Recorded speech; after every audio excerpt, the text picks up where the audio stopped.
everybody. Welcome back to another season of Tech Sheck. There is tons and tons of interesting people and talent in Pakistan, and we keep finding them. We're lucky. With your help, that is. And today, I have the privilege of having with us Mr. Hassan Shahid, the co-founder of Kickstarter. Hassan, welcome to the show. Thank you very much for inviting. It's basically, my company name is Kickstart. People generally confuse it with Kickstarter. Kickstarter is the crowdfunding platform. Kickstart is basically a co-working space in Pakistan. So yeah, this is a confusion that a lot of people make this mistake, but I just wanted to clarify it in the beginning so that people don't confuse Sure. Kickstart co-working space with the crowdfunding platform. So well, it can't hurt your branding. Yeah, it doesn't. It doesn't. So yeah, it's a similar name. What we do is a similar kind of business. We basically help entrepreneurs in Pakistan, and we provide them with hassle-free office spaces. So this is the business. This is the concept that we are trying to expand with the concept that we are working with in Pakistan. Okay. So what inspired you to start this? Our story starts from back in 2016. Mm-hmm. At the time, there was no co-working space. The concept was missing in Pakistan. Right. I even checked it on Google that when was the first time word co-working space was used in Pakistan. So it started from 2016, around that time. Before that, people had no idea that this kind of concept is available in other countries. Even we had no idea that this kind of concept is available. So at the time, I was working on another ed tech company. Mm-hmm. We had around 6 employees and a couple of interns. So we were at the time, even incubation was pretty new in Pakistan. So right. We were incubated at PITV, which was an incubator in Arfa Software Technology Park in Lahore. Okay. So in the first 6 months, we had free office space. So our team could go there. We worked out of the incubation center, and then while we were graduating. So I started looking for office spaces so that I could where I could fit my team in. When I went out and see all these popular office buildings in Lahore, I found out that there was no concept in which I could basically rent out a small room or even a desk where my team could start just get it started. So it was pretty difficult at the time. The process was like we had to rent a floor, then furnish it. And we also had to pay the broker for the initial brokerage fee, and then we had to pay the landlord for the security, a significant security deposit amount. And then at the time, we could only find either a 900 square foot hall or double that size. So nothing was fitting our team. So at the time, we thought that we should create something. We should come up with a solution that fits our team, and it also could act as a platform where other entrepreneurs could join in, and this would help everybody enjoy the decent office facilities at a lower cost. So initially, the idea was just to kickstart one co-working space. And we had only 35 seats in our first location. And the idea was to host entrepreneurs and startups, team of 4 people, team of 6 people, and so that the expenses were shared on all of the teams. And initially, we were offering our one seat for just 6,000 rupees Pakistani. So that's how we got the idea from our own background, that because we needed space. We knew that a lot of other startups who are just getting started, they require space, and there was no solution like this in Lahore. So we created a space, and for our first space, we published an advertisement that basically said that you can get your office started. You can kickstart your business in just PKR 12,000. Get an office space for about 4 people. So that was our first flyer that we advertised on Facebook. And from our first advertisement, we got around 3 clients. So on our first day, which was February 1st, 2016, we got almost 12 clients who were sitting in the office, and they were very happy to use our office space because this was the most affordable solution in Lahore at the time, where you could rent a desk and just get your team started. Gotcha. So this is how we got on this idea on our first space. Then within a few months, like 4 or 5 months, we because we had launched our first location. That was the basic a prototype kind of location.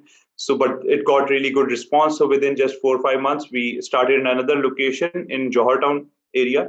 We wanted to try another area to see if this shared office space or co-working segment has demand in another locality as well. So that's how we started it back in 2016.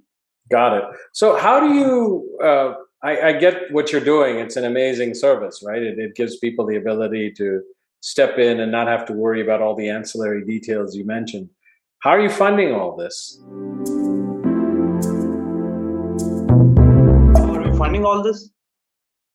Yeah. So initially, we just bootstrapped. I have two other co-founders in this business from the start. So we three co-founders, we put in our money for the first location, and then for the second location, we got some bank loans, as well as we had some savings profits from our first location. So this was done.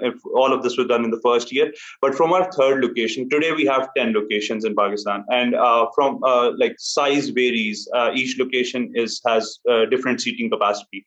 From our third location, we learned that we cannot grow faster if we can't figure out how we are going to furnish the buildings in the first place. So from the third location, we have a model in which investors invest in our co-working spaces.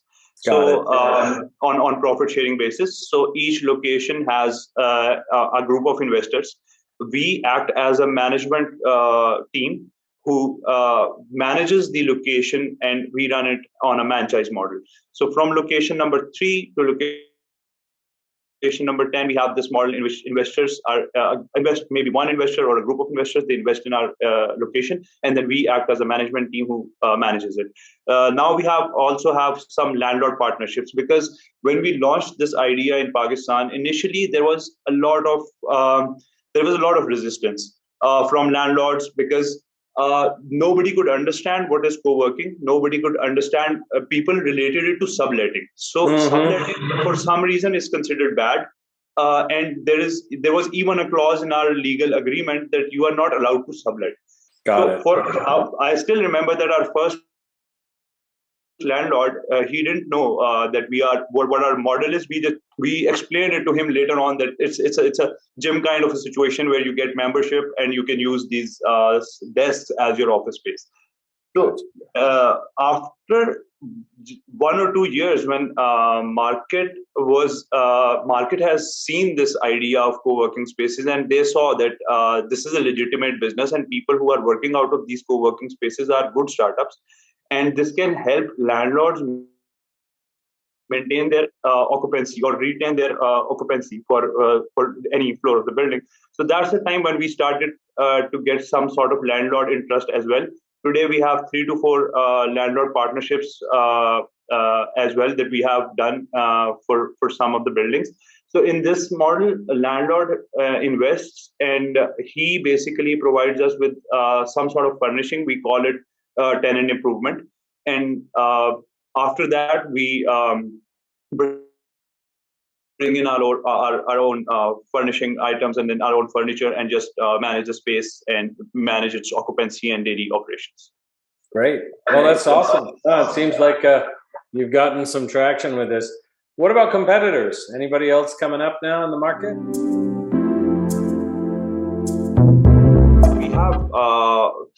There are a lot of competitors in this market, because it's similar across any other market. In India, there are a bunch of competitors who are trying to create these co-working spaces and try to grab the market. Similar situation is in Pakistan because there are a lot of IT companies who need spaces. So we have a bunch of competitors in this industry. And there are some multi-location operators, competitors who have more than one or two locations and more, who are managing their locations in multiple cities. And then there are some single location operators. So single location operators can include a landlord himself who just want to manage his property in a better way, or a small business who has rented out maybe a floor and then they want to manage their expenses, or maybe an entrepreneur who has just one side. So it has different people have opened. I think there are more than 100 spaces in Pakistan who are managed by who are single operator managed. Got it. Spaces, great. Yeah. Fantastic. Well, Hassan, we're coming to the end of our time. And the last question I had for you is, well, what do you think people from outside of Pakistan can do? What do you suggest people who are interested in this environment? Yeah, so people who are interested in co-working or people who are interested in startups? Startups, co-working, you know, the whole spectrum. So co-working makes it easier for people outside Pakistan to start their businesses in Pakistan. So what people can do, if anybody wants to start a business in Pakistan, it's very easy. If you approach Kickstart or any other co-working space, you can easily start your office. You can hire a team. You can even contact you can even get some business support services like legal and marketing. So all of this package can help you start your company in Pakistan. If you generally want to start a startup in Pakistan, I think Pakistan is a pretty new market for startups, and there is a lot of potential. But that again depends on what sort of industry are you from, and what sort of interest do you have in this segment. So my advice for anybody who wants to start in Pakistan is that this is a growing market. Investors are very much interested in this region now, because startups can, and now this is the time that now startups have.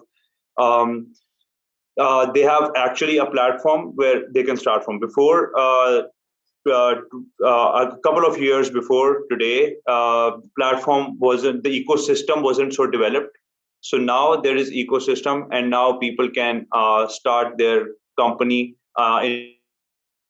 in Pakistan, and they can get investments and they can scale it. There is right infrastructure, there are right e-commerce tools available, there are right financial tools available, and more is happening in this space.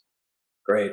Thank you, Hassan. We've come to the end of our time. Wanted to thank you for joining us. Very interesting story. You started very early in this space. We wish you the best of luck. Thank you. To our audience, thank you for joining us. As always, Tech Sheck has crossed now 2 seasons and 100 episodes.